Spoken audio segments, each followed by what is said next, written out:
Islom payg'ambari buyuk yaratganning huzuriga chiqib, u bilan yuzma-yuz ko'rishgandir. Men Me'rojga butun qalbim bilan ishonaman. Fyodor Dostoyevskiy. Muhammad har doim xristianlardan ustun turadi.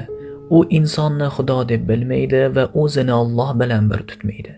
Musulmonlarning Allohdan boshqa ilohi yo'q va Muhammad uning payg'ambari hisoblanadi. Bu yerda hech qanday muammo yoki sir yo'q. Lev Tolstoy. Payg'ambar Muhammad ham dunyoviy, ham diniy sohalarda muvaffaqiyatga erishgan tarixdagi yagona inson.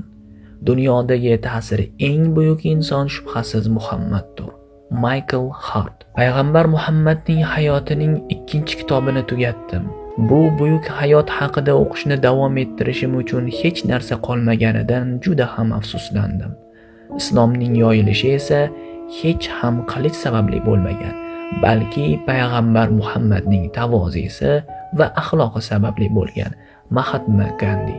Sening asringda yashamaganim uchun juda ham xafaman Muhammad. Otto von Bismarck.